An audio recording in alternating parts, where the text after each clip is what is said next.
देवाय हरये परमात्मने प्रणतः क्लेशनाशाय गोविन्दाय नमो नमः। नमः परमहंसास्वादितचरणकमलचिन्मकरन्दाय भक्तजनमानसनिवासाय श्रीरामचन्द्राय वागीशायस्य वदने लक्ष्मीर्यस्य च वक्ष्यसि यस्यास्ते हृदये संवित्तं नृसिंहमहं भजे। गुरुर्ब्रह्मा गुरुर्विष्णुर्गुरुर्देवो महेश्वरः गुरुसाक्षात् परब्रह्म तस्मै श्री गुरवे नमः। भगवत चरण कमलानुरागी सभी आत्मीय स्वाध्याय परिवार के प्रभु प्रेमी जन, आप सभी को मेरा प्रणाम, वंदन, राधे राधे, जय श्री कृष्ण। भगवान की मंगलमयी कृपा से विज्ञान के माध्यम से घर बैठे बैठे हम लोग भगवत चिंतन का आनंद ले पा रहे हैं। ये परमात्मा की विशेष कृपा का ही परिणाम है। प्रभु की मंगलमयी कृपा से हम लोगों ने 11वें अध्याय में प्रवेश किया और उसमें कल पहला जो मंत्र है उस पर चिंतन हुआ। उसमें 3 बातें हम लोगों ने दर्शन किया: भगवत अनुग्रह, अध्यात्म ज्ञान और मोह का नाश, अज्ञान की निवृत्ति। ये 3 सूत्रों पे हम लोगों ने दर्शन किया है। कभी कभी ये विचार करने की आवश्यकता है कि परमात्मा की कृपा हम सब पर है, किंतु उस कृपा की अनुभूति हम किस रूप में कर रहे हैं। भगवान की कृपा से सब है, उनकी कृपा को देखना सबसे बड़ी योग्यता है साधक की। एक बात आप समझ लेना, साधक की योग्यता से कृपा नहीं आती है, लेकिन साधक यदि परमात्मा की कृपा को देखता है तो साधक में योग्यता प्रकट होती है। भक्ति का मार्ग ऐसा मार्ग है कि अपने योग्यता को यदि कोई देखता है तो वो कृपा के लायक नहीं माना जाता है, और यदि वो कृपा को देखता है अपनी योग्यता को छोड़कर, तब वो कृपा के लायक माना जाता है और योग्यता भी उसी समय उसके जीवन में आती है। तो कृपा को देखना ही योग्यता का सूत्र है। ये अर्जुन में दिखाई दी। कभी कभी सोचना, पिता अपने पुत्र के लिए सब कुछ करता है। पिता कभी कभी सोचता है यदि मुझे 2 रोटी की भूख है तो मैं 1 रोटी खाऊंगा, लेकिन बच्चों को भरपेट खिलाऊंगा। यदि 1 रोटी भी नसीब नहीं तो कोई बात नहीं, लेकिन बच्चे भूख प्यास से दिक्कत न हो, उनको भरपेट मिले। तो पिता इस प्रकार से पुत्रों की, संतानों की सेवा करता है, उनकी परवरिश करता है। और जब बाद में पुत्र, पिता को अपेक्षा हो या न हो, लेकिन पुत्र कहता है पिताजी आपकी कृपा से हमको इतना कुछ मिला है, तो पिता का हृदय गदगद हो जाता है। तो आज अर्जुन यही बात कह रहा है। कारण क्या है, एक बात आपको बता दूं, मैं कई बार कथा के यात्रा में कह चुका हूं, भगवान का भक्त वो परमात्मा का पुत्र है, और उस पुत्र की रखवाली भगवान माँ की तरह करते हैं। करहूँ सदा तिनकी रखवारी, जिमि बालक राखही महतारी। तो आज जब अर्जुन ये कह रहे हैं कि प्रभु इसमें मेरी कोई योग्यता नहीं, आपकी कृपा का मैं दर्शन कर रहा हूं, और आप अपनी कृपा से मुझे क्या दे रहे हैं? अध्यात्म ज्ञान दे रहे हैं। और अध्यात्म ज्ञान और भगवत कृपा, इसका रिजल्ट क्या निकला? अज्ञान का निरसन। मैं केवल आपसे ये निवेदन करने के लिए आज इस सूत्र को ले रहा हूं, और मैं अभी तुरंत आगे बढ़ूंगा। कृपया कृपया कृपया, कृपा को बहुत छोटे अर्थ में मत लीजिएगा। अपार वैभवों से युक्त होने को कृपा मत समझिएगा। आपका मन प्रसन्न होकर भजन में लगता है, आत्म तत्वों की अन्वेषण में लगता है, परमात्मा की ओर बढ़ने का मन होता है, तो आप समझ लीजिएगा ईश्वर की कृपा आपके ऊपर हो रही है। तो कृपा को इस रूप में आप देखना चालू करें। आप बैठे हैं ना, सब कुछ है, लेकिन मन में प्रसन्नता नहीं है, अन्य मनस्क होकर बैठे हैं, तो उसको कृपा के रूप में मत समझिएगा। भगवान में मन लगता है, आत्मज्ञान की ओर मन उन्मुख होता है, परमार्थ की ओर बढ़ने की लालसा जगती है, तो समझ लेना चाहिए वो कृपा का परिणाम है। अर्जुन के दृष्टि से मदनुग्रहाय परमं गुह्यमध्यात्म संगीतम यत्त्वयोक्तम वचस्तेन मोहोयम विगतो मम। भगवान का यह दिव्य ज्ञान, भगवान की वाणी से जो प्रकट हुआ जो ज्ञान है, वो ज्ञान हमारे भ्रम को नाश करता है। इसलिए भगवान ने कहा, अर्जुन ने कहा, मोहोयम विगतः, आपके वचन से क्या होता है? भगवान का वचन हमारे जो भ्रम है ना, उसकी निवृत्ति करता है। भगवान के ज्ञान रश्मियों से, जैसे कह दूं, हम जिस रस्सी में सर्प देख रहे थे, बस सर्प का भ्रम खत्म करने का काम प्रभु के वचनों से होता है। उसी का नाम है मोह की निवृत्ति, उसी का नाम है अज्ञान की निवृत्ति। तो यहाँ में क्या समझ में आया? प्रभु के वचन से यथार्थ स्वरूप का बोध होता है, ये हमको पकड़ना है। तो अब जो है आगे अर्जुन दूसरे जो श्लोक में बहुत सुंदर भाव परमात्मा के श्री चरणों में समर्पित कर रहा है, ये आप विचार करिएगा। मैं बोलूं फिर आप लोग बोलिएगा। भवाप्ययो हि भूतानां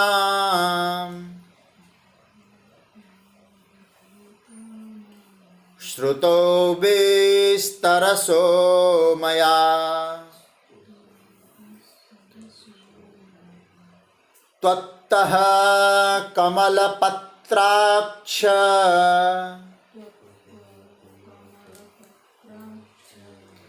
माहात्म्यमपि चाव्ययम्।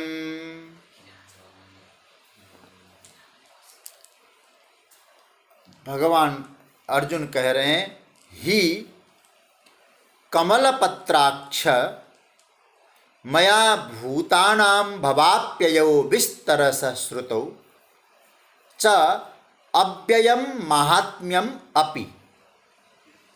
बड़ा प्यारा मंत्र है। ही, इसका अर्थ देखना दूसरा श्लोक का।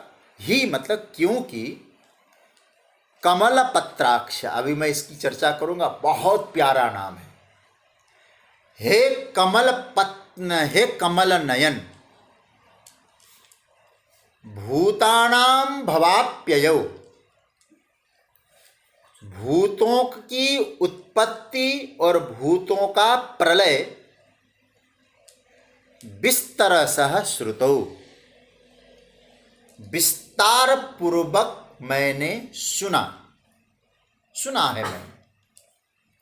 च मतलब और, अव्ययम महात्म्यम अपि, आपकी अविनाशी महिमा भी मैंने श्रवण किया है।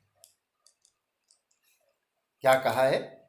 हे कमल नयन, संपूर्ण प्राणियों की उत्पत्ति और प्रलय मैंने आपसे विस्तार पूर्वक श्रवण किया और आपका अविनाशी महात्म्य भी मैंने सुना। ये दूसरे श्लोक में अर्जुन ने कहा।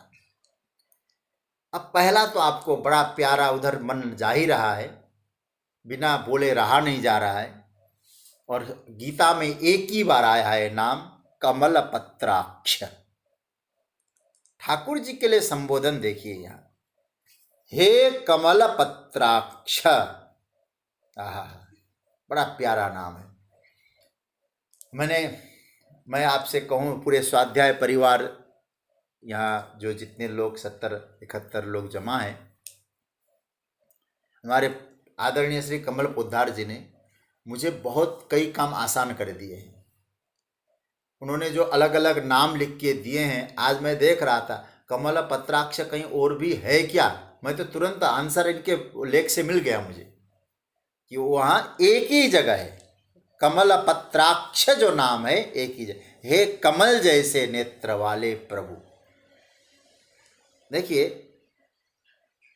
कमल पत्राक्ष क्यों कहा, मुझे थोड़ा इस पर चिंतन करने का मन हो रहा है। देखिए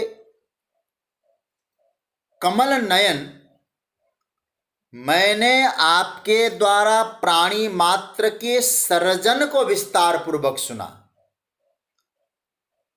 आपके नेत्र कमल जैसे हैं। कमल क्यों? कमल के पत्ते की तरह भगवान की आंखें, कमल पत्र की तरह। यहां कमल पत्राक्ष में संस्कृत व्याकरण के अनुसार बहुव्रीहि समास होता है। कैसे?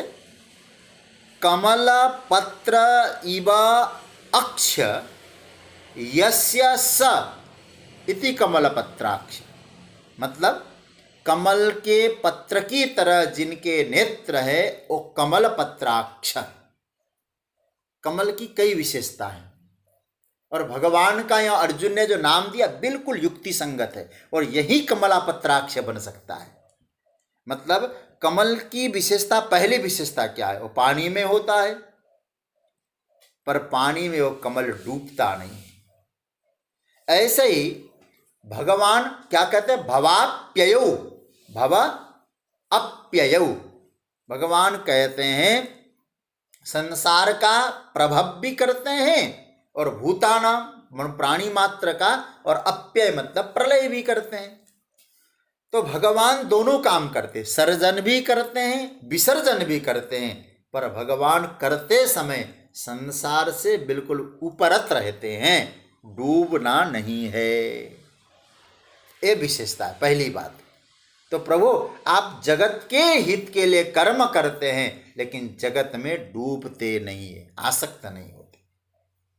दूसरा, यदि कमल पत्राक्ष की विशेषता कहा जाए, मुझे याद है हमारे आज स्वाध्याय में है कि नहीं है, श्री पंकज राजगढ़िया जी ने एक बार हमको प्रश्न किया था कमल पुष्प के बारे में कुछ बताइए, मैंने जवाब भी दिया था।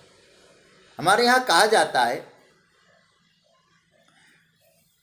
कमल जो पुष्प है, आपने कभी विचार किया होगा इस पर, जगत को सृजन किसने किया? तो आप सब लोग जो कहेंगे सृजन करने वाले ब्रह्मा जी। तो ब्रह्मा जी ने सृजन किया, और ऐसा गीता का सूत्र है, जगत क्या है? 3 गुणों की स्थिति का नाम है जगत। तीनों गुणों की साम्यावस्था प्रकृति है। सत्वम रजस तम इति गुणा प्रकृति संभवा। प्रकृति में 3 गुण है, तो इसका मतलब प्रकृति ब्रह्मा जी के द्वारा सृजित है, और ब्रह्मा जी महाराज ने जो सृजन किया है वो त्रिगुणमयी है। लेकिन आप ब्रह्मा जी का चित्र देखें कभी, तो आप कहाँ ब्रह्मा जी को कहाँ पाएंगे? कमल के पुष्प के ऊपर ब्रह्मा जी को पाएंगे। तो इस आप क्या इसका अर्थ लगाएंगे? मतलब कि ब्रह्मा जी महाराज को प्रकट किया कमल ने, भगवान के नाभि से कमल आया। तो सीधा सा आप लोग लॉजिक लगा सकते हैं, ब्रह्मा जी के पैदा होने से पहले भी कमल था। ये ब्रह्मा की सृष्टि का नहीं है, ये परमात्मा की सृजन है। तो परमात्मा के सृजन में तीनों गुण नहीं होते, मतलब और त्रिगुणातीत है। तो इसलिए ज्यादातर उपमा कमल के रूप में दिया जाता है। तो मानो या अर्जुन क्या कहना चाहते हैं, आपने जगत को सृजन किया, जगत त्रिगुणातीत है, लेकिन सृजन करने के बाद, आप चलाने के बाद, इसका लय करने के बाद भी आप बिल्कुल इन तीनों गुणों से ऊपर है। जगत के कार्य करने के बावजूद आप त्रिगुणातीत है। इसलिए कमल की यह विशेषता है। मैं किसी पार्टी का प्रचार नहीं कर रहा हूं, तो कहने का मतलब यह है वो कमल पुष्प जो है त्रिगुणातीत है दूसरे दृष्टिकोण से। तीसरा एक भाव आपसे कहूं, मेरे अपनी बुद्धि से आज मैंने चिंतन किया, थोड़ा सा महापुरुषों से कहीं सुना। देखिए, कमल का जो पुष्प होता है ना, कमल के फूल में, पत्ते में पानी की बूंदें आकर वहां रहती है, कुछ समय के लिए रहती है बूंदें। लेकिन आप थोड़ा सोचना, हवा का एक झोंका जब आता है तो पानी की बूंदें भी गिर जाती हैं। मैंने आज ये सोचा, विचार किया, ठीक इसी तरह से परमात्मा तो नित्य है। नित्य परमात्मा में जगत रूपी, जीव रूपी बूंदें आती हैं और जाती हैं। कमल यूं क्यों है? जगत क्या है? हवा का झोंके से खत्म। जीव क्या है? हवा का झोंका आया, चला गया। लेकिन कमल का पुष्प वहां है, उसमें जो बैठा हुआ जल है, वो जल आता है, गिर जाता है, वहां है वो। कुछ देर के लिए भले ही लिए हो, लेकिन आप जरा समझना, हमको इस सूत्र से समझ में आता है कि परमात्मा नित्य है, जगत और जीव आने जाने वाले हैं। इसलिए संत प्रवर श्री पथिक जी महाराज एक भजन गाया करते थे। हमारी पथिक जी की ही संग में पथिक जी का ही सत्संग प्राप्त किया दिल्ली मॉडल टाउन से मिथिलेश दीदी जी हैं, वो जानती है इस बात को। पथिक जी का एक भजन है, जगत में जो आता सदा रह न पाता, रहता सदा सो न आता न जाता। तो कहने का तात्पर्य हमको ये समझना है कि कमल के पत्राक्ष, कमल के पत्ते जैसे नेत्र भगवान के, हे कमल नयन। आप इसलिए कहा भवाप्ययौ, जगत की उत्पत्ति कारण आपके द्वारा है, लेकिन आप निर्लेप है। इससे शिक्षा मिलती है, हमको सबको शिक्षा लेनी चाहिए। नाम पकड़ना प्रभु का कितना गहरा होता है। जगत किसी के लिए परमानेंट जगह नहीं है। अतः व्यवहार ठीक से हम लोग निभाएं, व्यवहार को ठीक ढंग से हम लोग करें। तो चर्चा हो रही थी, मैं कह रहा था आपसे कि हम लोग व्यवहार ठीक ढंग से करें, आसक्ति रोक रहित होकर करें। ध्यान देना, जहां जगत के प्रति आसक्ति आ गई तो हमारा विकास रुक जाएगा। जो हम विकास पूर्वक उस परम उच्च शिखर में पहुंचना चाहते थे, कहीं भी हम जुड़ गए, रुक गए, आसक्ति के कारण हम उधर नहीं पहुंच पाएंगे। भगवान का जो नेत्र, भगवान के लिए यहां क्या कहा, आपके द्वारा भूतों का सृजन होता है, भूतों का लय भी होता है, लेकिन आप कमल पत्राक्ष हैं। ठीक है, जगत के जीव, जगत का व्यवहार हमको अच्छा लगता है, लेकिन एक निवेदन आपसे करूंगा, गीता का स्वाध्याय कर रहे हैं, ये रुकने के लिए नहीं है। मैं एक उदाहरण आपको दूं। एक सीढ़ी हमको चढ़ के ऊपर जाना है कहीं, सीढ़ी से, सीढ़ी की जो पगडंडियां हैं और बहुत सुंदर लग रही है, अच्छी लग रही हमको सीढ़ी की पगडंडियां, और सुंदरता के कारण हम उन सीढ़ियों के पगडंडी में रुक गए। जो मंजिल में चढ़ पाएंगे हम लोग नहीं चढ़ पाएंगे, ऊपर जा नहीं सकेंगे हम, क्योंकि सुंदरता के कारण हम उन सीढ़ियों की पगडंडी पर रुक गए। इसी प्रकार हमारा जीवन जो है ना सीढ़ियों की तरह है। ठीक है कि एक चढ़ने की एक प्रक्रिया है हमारे जीवन में भी, ऊपर चढ़ें, हम लोग जा रहे हैं, मतलब ये नहीं कहता सीढ़ी में एक बार चढ़ दिए तो ऊपर नहीं उतर। उदाहरण के तौर पे हमको ये समझना है, आप विचार करिएगा, यदि आपने दूसरी सीढ़ी में पैर रखा तो पहली वाली सीढ़ी से पगडंडी पर से अपने आप पैर उठ जाएगा। उठेगा या नहीं, आप चिंतन करना, उठेगा। तो हम लोग क्या कर रहे हैं, हम लोग सीढ़ियां ही चढ़ रहे हैं।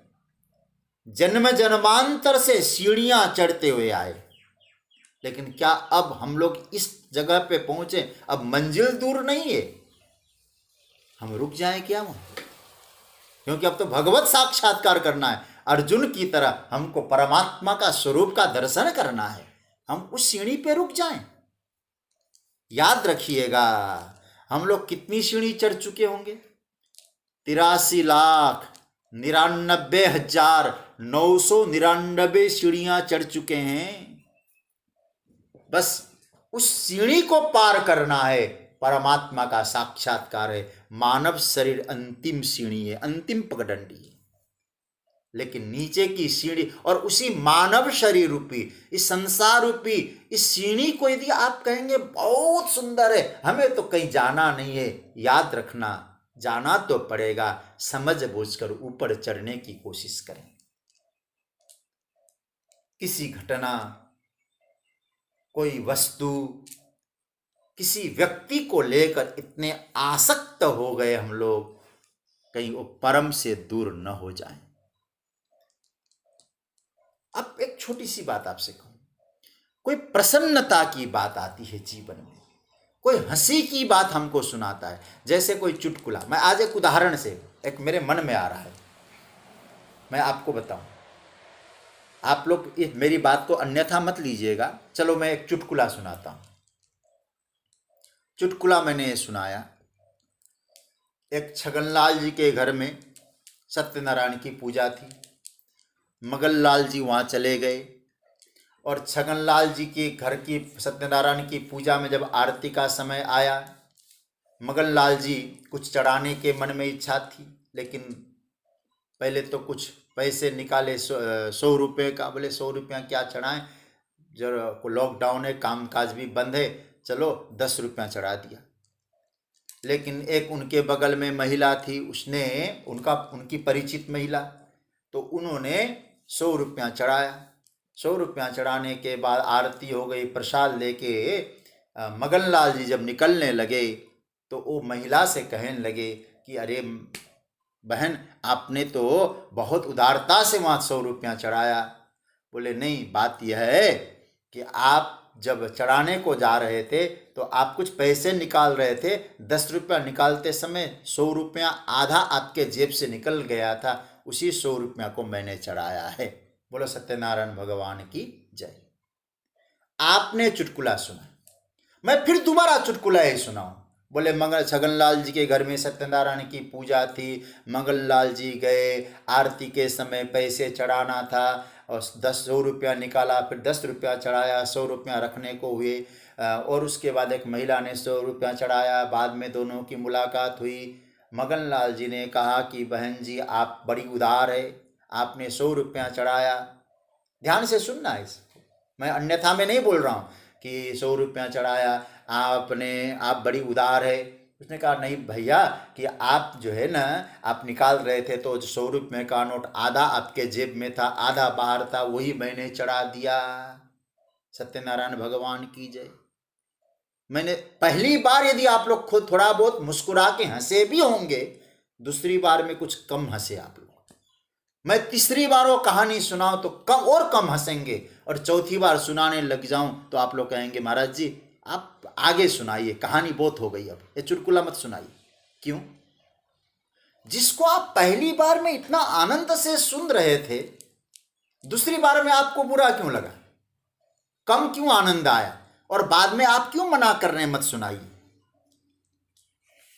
तो आप जरा सोचिए, हंसी की बात, कोई जोक, कोई चुटकुला भी आप बार बार रिपीट नहीं करना चाहते, तो दुनिया की घटना, दुनिया की परिस्थिति क्या बीती, किसके साथ क्या हुआ, उन्होंने मेरे साथ क्या किया, उसको हम क्यों रिपीट करते हैं जगत में? ये सीढ़ियों से आगे नहीं बढ़ने की स्थिति हमारी।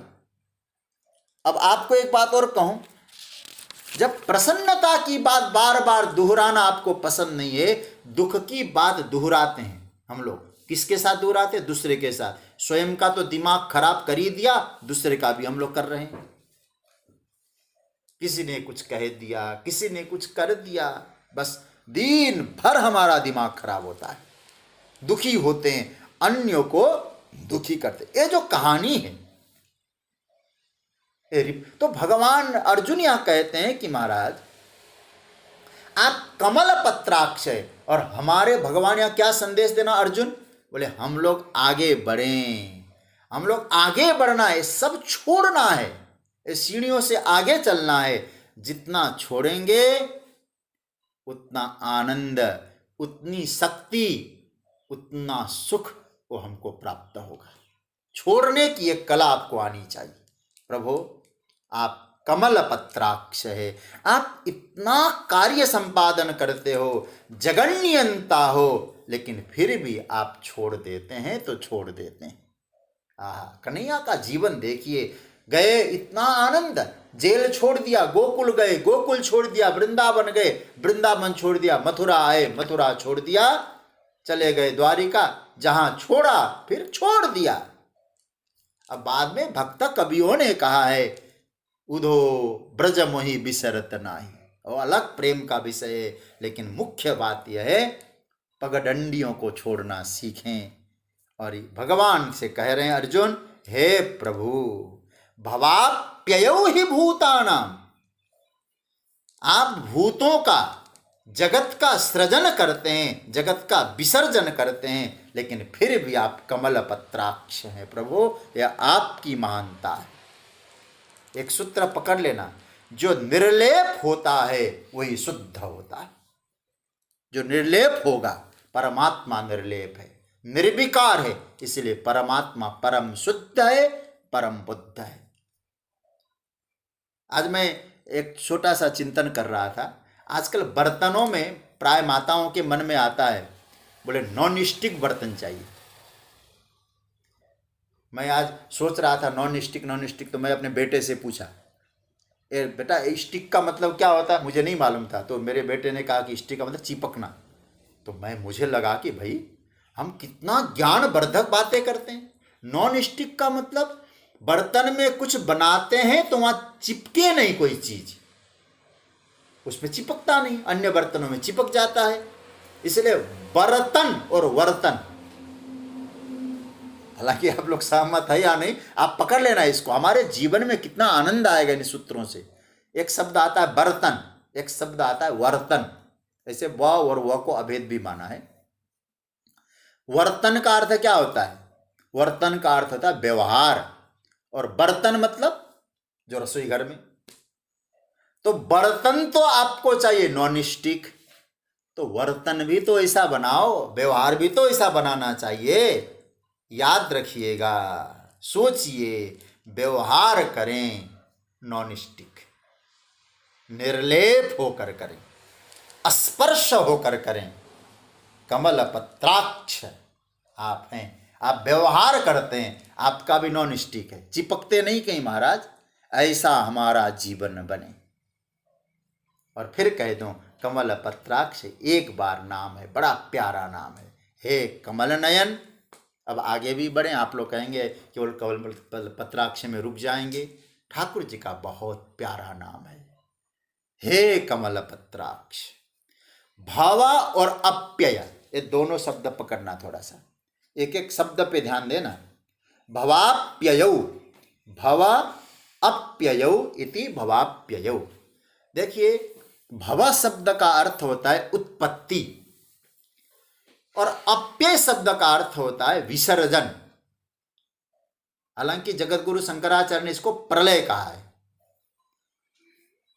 तो क्या सृष्टि होती है, क्या प्रलय होता है? अर्जुन कहते हैं मया श्रुतौ, मैंने सुना। और व्याकरण की दृष्टि से बहुत सुंदर प्रयोग है। संस्कृत व्याकरण का सौंदर्य यहाँ प्रकट होता है। यहाँ कृदंत का प्रयोग है। कृदंत का जो प्रयोग है, मया जैसे बोलते हैं ना, मया गतः, जैसे राम रामो रामा, वैसे आप बनता है कृदंत में जब सिद्ध सिद्ध होता है तो प्रयोग। मया गतः, मया खादितः, मया पठितः। अगर प्रथमा लगाना पड़ेगा तो फिर वहाँ कृदंत से हम लोग बतु प्रत्यय ले आएंगे। वहाँ कृदंत में भी बतु प्रत्यय ले आएंगे, और बतु प्रत्यय ले आएंगे तो फिर वहाँ क्या होगा, मया नहीं होगा, फिर प्रथमांत हो जाएगा। अहम कृतवान, अहम पठितवान, अहम खादितवान, अहम प्राप्तवान, वहाँ अहम हो जाएगा। ये संस्कृत का आनंद है। और श्रुतौ शब्द द्विवचन है। किसका विशेषण है? देखिए, भवाप्ययौ, भव और अप्ययौ, यहाँ द्विवचन है, इसलिए उसका द्विवचन में राम रामौ, श्रुतः श्रुतौ, द्विवचन आ गया। तो इसका मतलब यह हुआ भवाप्ययौ मया श्रुतौ। प्रभु, मैंने आपके द्वारा बताया हुआ जगत का सृजन, और भगवान ने कई बार कहा है मत्स्थानी सर्वभूतानि, 9वें अध्याय में पढ़ चुके आप, मत्स्थानी सर्वभूतानि न चाहम तेष्वस्थित मयाध्यक्षेण प्रकृति सूयते सचराचरम। ये सुंदर सुंदर रूप से मैंने विस्तार से सुना सरकार। और मुझे एक और भाव आ रहा है यहाँ, और ये मेरा नहीं है, पूज्यपाद स्वामी श्री अखंडानंद सरस्वती जी, उनका भाव आपके सामने दे रहा हूं। वो क्या कहते हैं, यहाँ श्रुतौ शब्द वेदार्थक है, ये उनका भाव है। वो कहते हैं श्रुतौ मतलब वेदजन्य है, वेदानुकूल है। क्यों? वो लिखते हैं श्रुतौ वेदे इत्थमेव वर्णितौ, जो आपने जो कहा है 9वें में, 8वें में, 7वें में, 10वें में, अध्याय में जो आपने कहा है ना, इसी प्रकार का वर्णन वेद में भी है। जो आपने कहा और वेद वाक्य में कोई अंतर नहीं है। तो इसका अर्थ क्या हुआ, सृष्टि और प्रलय का जो आपने वर्णन किया है ये वेद के अनुरूप है। मतलब आप जो कहेंगे वो वेद के प्रतिकूल नहीं होगा। मैं फिर एक बात याद दिलाना चाहूंगा, जो अर्जुन के वक्तव्य को पकड़ना, गीता क्यों सर्वमान्य है, गीता को लोग इतना आनंद से क्यों स्वीकार करते हैं। मैं फिर कह दूं, भगवान ने बोला है इसलिए गीता सर्वमान्य नहीं है। मैंने परम पूज्य गुरुदेव से सुना, और पूरे कलेजे की बात होगी ये, परमात्मा के वक्तव्य से प्रकट हुआ है इसलिए गीता सर्वमान्य नहीं है। गीता में जो कहा गया है वो सत्य कहा गया है, क्योंकि वेद के विरुद्ध नहीं है। हम लोग सनातन धर्म के पालन करने वाले लोग वेद के विरुद्ध यदि भगवान भी बोलेंगे, हम भगवान से कह देंगे प्रभु हम आपको तो मानेंगे, आपकी वाणी को नहीं मानेंगे। ये हमारा सिद्धांत है। इसलिए मैं एक बार संकेत में कहा था, हमारे यहाँ एक अवतार ऐसा हुआ, 24 अवतारों में 10 अवतार में भगवान के रूप में हमने उनको स्वीकारा है। सिद्धांत नहीं स्वीकारते हम उनकी, क्योंकि कुछ सिद्धांत उनके वेद विरुद्ध हैं। तो सज्जनों, कहने का अर्थ है श्रुतौ, हालांकि यह श्रवण करने के अर्थ में, लेकिन संतों का चिंतन है। बोले आप जो कहते हैं आपकी वाणी के द्वारा प्रकट हुआ, इसीलिए हम लोगों ने आपकी वाणी को स्वीकारा नहीं, क्योंकि आपने जो कहा है सत्य कहा है और वेद विरुद्ध नहीं कहा है। श्रुतौ विस्तरसो मया, कहने का अर्थ है कि आप जो बोलते हैं वेदानुकूल बोलते हैं। नहीं समझ पाने वाले न समझे। प्रभु आपने वो बताया, और आप लोग भी इसको सुन चुके हैं, कैसे सृजन है, कैसा प्रलय है। भगवान ने पूछा अर्जुन से कि अर्जुन तुमने किस सृष्टि के बारे में सुना? मेरी सृष्टि के बारे में सुना? नहीं, इसको और गंभीरता से देखना। भगवान अर्जुन ने कहा नहीं प्रभु, आपकी सृष्टि के बारे में नहीं, भवा अप्ययौ भूतानाम, या भूतानाम शब्द, भूताना मतलब प्राणियों के, जगत के सृजन के बारे में, जगत के प्रलय के बारे में मैंने सुना। मतलब भूतानाम, आपका नहीं प्रभु, जो उत्पत्ति और विनाश है वो भूतों में है। आप में कैसी उत्पत्ति, आपका कैसा विनाश, क्यों नहीं है क्या भगवान? आप तो अजम है, अनादिम है, लोक महेश्वर है। तो इसका मतलब ये हुआ भूतानाम भवाप्ययौ विस्तरस मया श्रुतो, प्राणी मात्र की उत्पत्ति और प्राणी मात्र का विनाश मैंने विस्तार से सुना। आपकी न उत्पत्ति है न आपका विनाश है, आप नित्य है, सदा है, शाश्वत है। ये कह रहे हैं भगवान, अर्जुन कह रहे हैं श्रुतो विस्तरसो मया। और हे कमल नयन, मुझे पता नहीं कमल नयन कितना आकर्षण कर रहा है, क्योंकि कमल नयन है और हमारे कमल जी ने ही कुछ भाव दिया है, या कमल जी ने ही लिख के दिया है, एक ही बार कमल पत्राक्ष बोला गया तो और भाव आ रहे हैं। कमल, दो बातें और मुझे याद आई, एक तो कोमल होता है कमल, और एक निर्लेप होता, असंग होता। और कोमल कहाँ? बोले जहां स्नेह होता है ना वहां कोमलता आती। किंतु आप कभी सोचना, स्नेह और निर्लेप ये दोनों बड़ा दुर्लभ है। जहां स्नेह होगा वहां अटैचमेंट होगा, स्नेह जहां भी रहेगा आप सोचिएगा वहां अटैचमेंट होगा, डिटैचमेंट नहीं होगा वहां। किंतु और आप कभी अनुभव करना, आदमी जहां प्रेम रखता है, प्रेम करता है, जहां रहता है वहां चिपकता ही है। और चिपकते के साथ साथ कभी कभी तो स्वामित्व की भावना आ जाती है वहां। आपने सुना होगा ना, बोले वो किराएदार लोग रहते थे, बोले बाद में ऐसा हुआ महाराज उनको बहुत कुछ देना पड़ा। परसों नरसों मेरे पास कोई व्यक्ति आए थे यहाँ, मैं नाम नहीं लूँगा उनका, तो काफ़ी देर बैठे, बड़े अच्छे धनाढ्य परिवार थे, अभी कुछ दिक्कत हुई उनको, तो कहते थे कि जहाँ किराए में उनको रहने के लिए दिया गया, आज उनको पैसे देकर भी मैं हटा नहीं पा रहा हूँ, अलग से दूसरी ज़मीन देकर भी उस जगह से मैं हटा नहीं पा रहा हूँ। जितना किराया लगा उतना तो हमारा गया, किराया मिला उनको। तो कहने का मतलब है जहां थोड़ा बहुत हम कहीं रहते हैं ना, कुछ स्नेह मिल जाता है, वहां तो हम चिपकते हैं और स्वामित्व की भावना आ जाती है। लेकिन ये प्रभु में नहीं है। गजब का शब्द है। रणांगण, जरा सोचिए रण मैदान में क्या शब्द का प्रयोग हुआ, कमल पत्राक्ष। अब मैं देखूं तो अर्जुन के मनस्थिति का जो परिवर्तन है नया, यदि आप देखेंगे तो आपको भी आश्चर्य होगा। आप लोग इतने दिनों से गीता का चिंतन कर रहे हैं, वही अर्जुन है जो कृष्ण को आज्ञा देने से भी नहीं हिचकते हैं। कृष्ण को आज्ञा दिया है अर्जुन ने। कल भी मैंने कहा था ना, सेनयोर उभयोर मध्य रथम स्थापयमेच्युत, ये अर्जुन है। आज जो कमल पत्राक्ष बोल रहा है वो कन्हैया से कहते, कन्हैया एक काम करो, ये दोनों सेनाओं के बीच में मेरे रथ को खड़ा करो।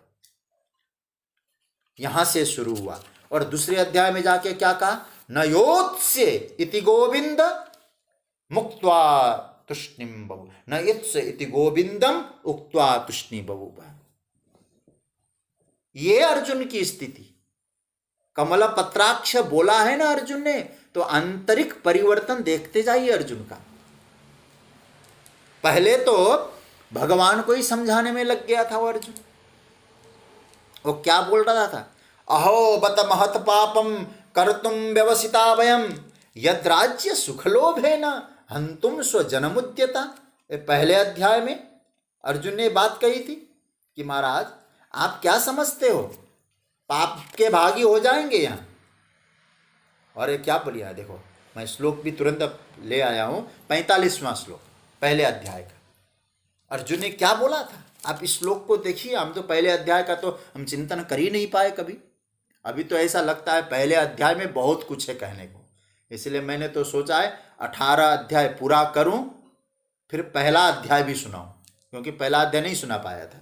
एक एक शब्द अर्जुन ने क्या कहा, अहो बत महत पापम, भगवान को लपेटे में ले लिया।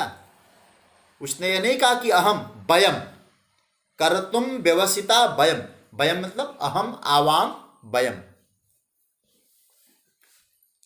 हम लोग पाप करने जा रहे थे। प्रभु ने कहा हम लोग क्या मतलब है, बोले तुम करने जा रहे हो, तुम अपने बारे में सोचो। उसने तो ठाकुर जी को भी कहा तुम भी लपेटे में आ जाओ, आप भी पाप के भागी बन रहे हैं सरकार। अहम बोलता तो अकेले वाली बात थी ना, वयम बोल दिया उसने। आप जरा सोचिए, भवान अपि, वयम भवान अपि, यहां से प्रारंभ करने वाला अर्जुन यहां आकर बोलता है कमल नयन, जगत को उत्पन्न और प्रलय करने वाले आप सदा निर्लेप है। मैंने आपसे सुना है, श्रुतौ, आपके साक्षात श्रीमुख से सुना है। क्या सुना है अर्जुन, जगत के विषय में ही सुनता रहा और कुछ नहीं सुना तुमने क्या? इसका मतलब जगत को ही जानने से, जगत के विषय में ही सुनते रहने से जगत पैदा हुआ, जगत विलीन हुआ, यही सुनने से तुझे क्या मिला होगा? इसका मतलब तो तू श्रोता के रूप में भले पास हो गया होगा, हम तो वक्ता के रूप में फेल हो गए, क्योंकि तुमको सुनाते रहे जगत के बारे में ही सुनाते रहे। अर्जुन ने कहा नहीं सरकार, केवल जगत को नहीं सुना, जगत के बारे में नहीं सुना, आपने अपने बारे में भी बोला है, मैं आपके बारे में भी सुना। क्या सुना है? अब ये पकड़ लीजिए ना, बहुत प्यारा मंत्र है, महात्म्यम अपि चाव्ययम। आप केवल जगत के विषय, महात्म्यम अपि, महिमा सुना।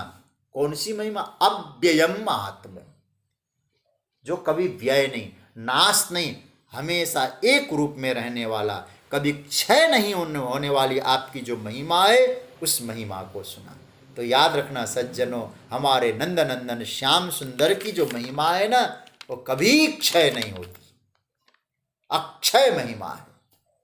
अच्युत है न कृष्ण तो न च्यवते स्वरूपात इति अच्युतः। तो क्या कहते हैं अर्जुन? प्रभु क्षय नहीं होने वाली महिमा, उसके बारे में मैंने सुना। आप तो कौन है? आप लोक महेश्वर हैं।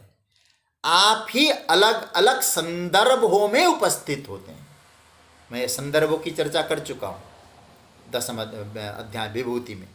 प्रभु आप अलग अलग संदर्भों में, किस किस संदर्भों में? एक कहा जा सकता है कभी हिमालय के संदर्भ में, कभी सागर के संदर्भ में आप प्रकट होते हो, तो सरकार कभी आप वक्ता को मनन करवाने के लिए श्रोता के रूप में उपस्थित होते हो। मैं क्या कहूं इनकी। और कभी श्रोता को ज्ञान देने के लिए वक्ता के रूप में उपस्थित होते हो। कभी कभी अभिमान को ठोकर मारने के लिए अभिमान करने वाला बनकर उपस्थित होते हो।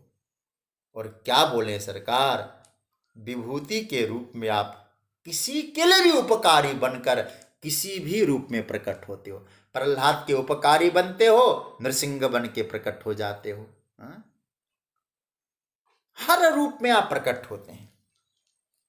कारण क्या है? कारण यह है क्योंकि दूसरा कोई नहीं है। बस ये कारण पकड़ लेना थोड़ा सा, क्योंकि आपके लिए कोई पकड़, द्यूत के रूप में जब आप प्रकट हो सकते हैं, द्यूत को विभूति बता सकते हो, दूसरा तो कोई है ही नहीं।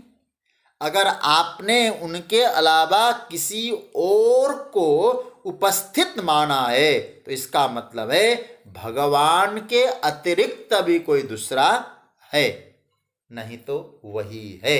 सर्वम खलविदम ब्रह्म।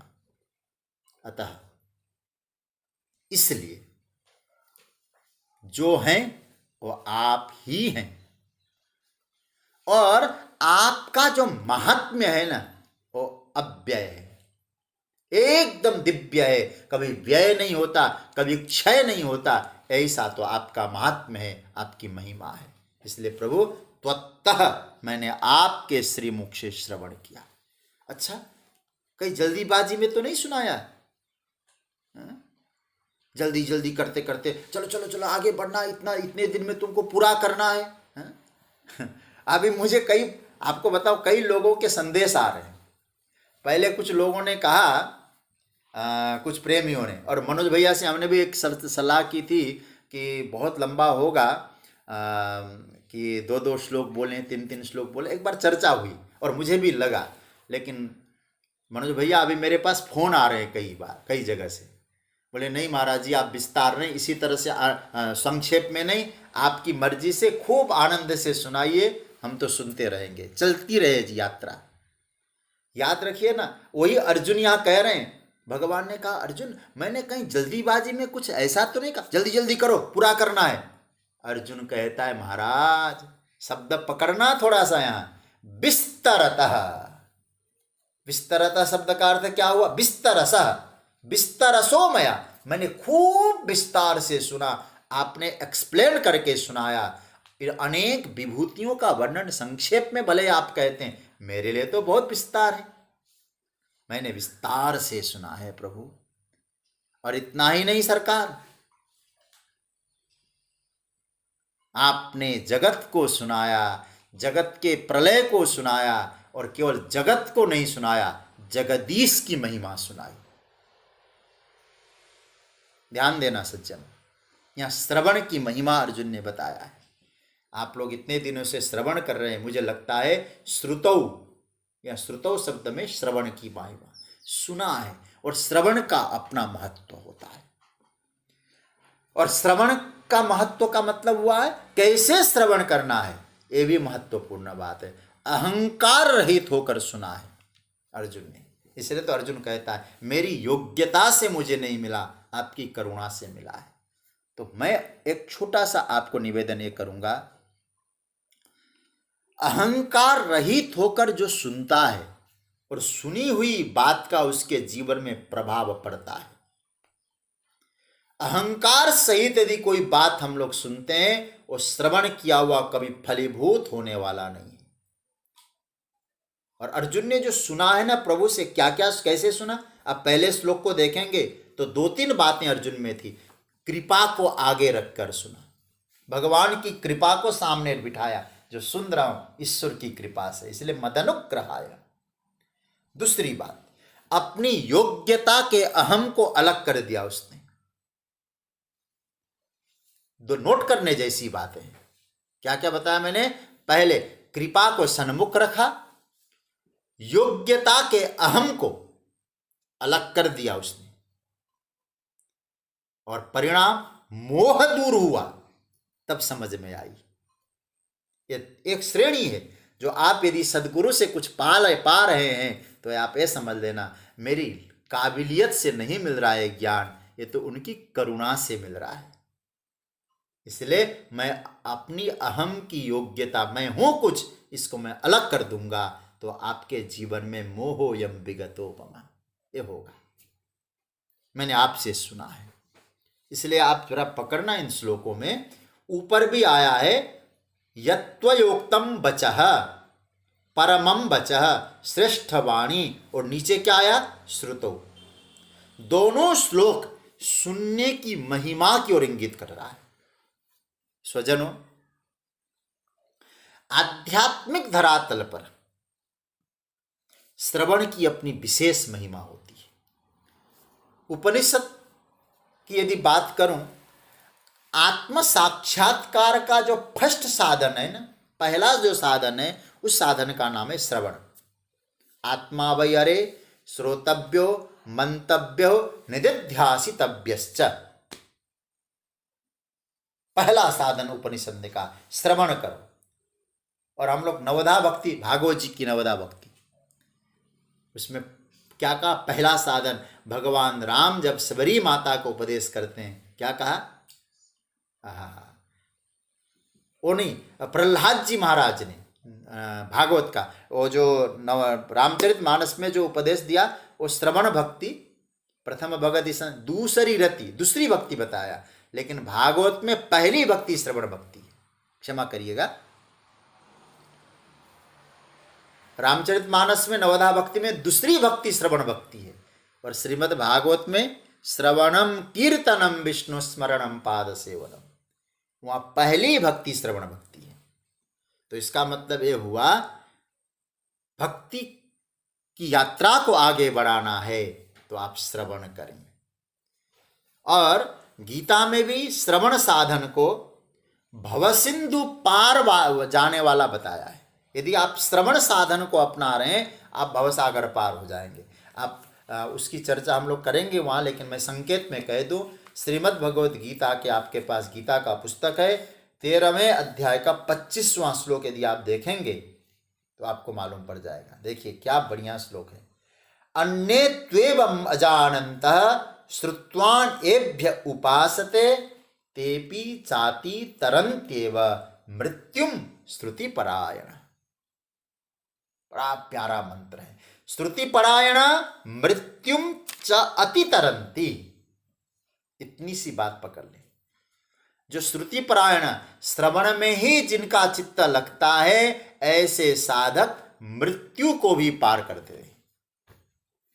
श्रवण की महिमा, इसलिए श्रवण बहुत अच्छा साधन है, और मैं समझता हूं भक्ति के मार्ग में बहुत आवश्यक भी है। किंतु श्रवण करें, महात्म्य भी सुने। श्रवण के बाद आपके जीवन में कोई महिमा का बोध होना चाहिए। इसलिए क्या कहते हैं, महात्म्यम अपिचाव्ययम, मणिकांचन संयोग बन जाएगा। और जिसका महत्व मन में बैठ जाता है, उधर ही मन आकर्षित होता है। तो परमात्मा को सुन रहे हैं तो परमात्मा का महत्व समझिएगा, तो आपका मन परमात्मा की ओर बढ़ेगा। अर्जुन कहते हैं, सरकार, सृष्टि की उत्पत्ति, सृष्टि का प्रलय, उसके साथ साथ आपका जो अविनाशी प्रभाव है, उसको महात्म्य के रूप में मैंने सुना। अब मुझे विश्वास हो गया है। क्या विश्वास हुआ है? अब अर्जुन यहाँ बात कह रहे हैं। आइए, ये तीसरा श्लोक, इसमें हम प्रवेश कर सकते हैं। अभी है हमारे पास थोड़ा समय, मैं बोलूं फिर आप लोग बोलिएगा। तृतीय श्लोक, 2 श्लोकों में शायद आप लोगों को कठिनाई नहीं होगी। ये आप दूसरा श्लोक मैंने अभी आपको सुनाया। तीसरा श्लोक, इसकी विस्तार से चर्चा कल करेंगे। जितना बने पाठ करके इसका अर्थ तो बता ही सकते हैं। आप लोग कल मनन करके आइएगा। एवमेतद्यथाथत्व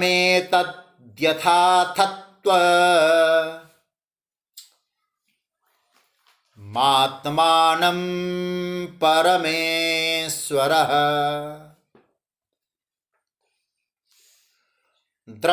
द्रष्टुमिच्छामि ते रूप मैश्वरं पुरुषोत्तम। परमेश्वर, त्वं आत्मानं यथा आत्थ एतत् एवं पुरुषोत्तम ते ऐश्वरम रूपम द्रष्टुम इच्छामि। मुझे लगता है कि अर्जुन में कितनी तीव्रता रही होगी ना। बार बार संबोधन पे संबोधन, संबोधन पे संबोधन देते गए। देखिए, कमल पत्राक्ष, प्रत्येक श्लोक में अच्छे अच्छे संबोधन है अर्जुन ने जो दिया है। भगवान के अलग अलग नाम देखिए कितने सुंदर सुंदर। कहते हैं यहाँ दूसरा श्लोक, दूसरी जो श्लोक है उसमें क्या कहा, श्रुतो विस्तरसो मया भवापे भूतानाम, तो कमल पत्राक्ष। और यहाँ तीसरा जो श्लोक है, क्या बढ़िया कहा है। तीसरे श्लोक में 2 संबोधन दिया, परमेश्वर और पुरुषोत्तम। 2 संबोधन है, 2 नाम है। यहाँ परमेश्वर नाम दिया और पुरुषोत्तम 2 नाम दिए। देखिए, भगवान से अर्जुन कह रहे हैं, परमेश्वर त्वम आत्मानं यथा आत्थ। हे परमेश्वर, हे परम ईश्वर, हे परम ईश्वर, आप अपने को जैसा कहते हैं, यथा, आत्थ का अर्थ था कहते हैं, बोलना। एतत् एवं, यह वास्तव में ऐसा ही है, क्योंकि जो आप अपने बारे में बोलते हैं बिल्कुल ठीक है, ऐसा ही है। पुरुषोत्तम, हे पुरुष श्रेष्ठ, ते ऐश्वरम रूपम द्रष्टुम इच्छामि। आपके ईश्वरीय रूप को मैं देखना चाहता हूं, ईश्वरीय रूप को देखना चाहता हूं। हे परमेश्वर, आप अपने को जैसा कह रहे हैं यह वास्तव में ऐसा ही है। हे पुरुष श्रेष्ठ, आपके ईश्वरीय रूप को मैं देखना चाहता हूं। दो दो संबोधन है। प्रभु, जो कहा है वो ठीक है। अच्छा, ठीक क्यों कह रहे हैं अर्जुन? अर्जुन ने कहा महाराज इसीलिए ठीक कह रहा हूं कि मुझे समझ में आ गया है। आपने जो कहा अपने विषय में वो मुझे समझ में आ गया। वास्तव में आप नंदनंदन श्याम सुंदर मेरे रथ के सारथी ही नहीं है, बल्कि आप लोक महेश्वर है, अज है, अनादि है। ये सब आप अपने बारे में बोल चुके हैं ना, बिल्कुल सटीक बोला है, मैं समझ गया हूं। इसलिए अब मैं नहीं कहूंगा कि ये रूप, मुझे तो वो वाला रूप दिखना है। क्या अभिप्राय हुआ? इसका अभिप्राय हुआ जैसा आपने अपने बारे में कहा है बिल्कुल वैसा ही है स्वरूप आपका, लेकिन उस स्वरूप को सुना तो जरूर है, देखा नहीं है प्रभु। बस अब मुझे दिखा दो। द्रष्टुम इच्छामि, क्या बड़ा प्यारा मंत्र है। मैंने सुना है लेकिन देखने का मन है। आपने तो कहा है ना, सुन के तो मुझे तृप्ति नहीं हो रही है। और भक्तों की भावना, मुझे मनुष्य रूपा की तपस्या याद आती है, जब वो कहते हैं ऊपर से वर मांगो, आपकी तपस्या सफल हो गई, आकाशवाणी होती है। मनु जी कहते हैं महाराज प्रकट होना पड़ेगा। ये जो वाक्य है ना, हमने वेद में बहुत सुने हैं।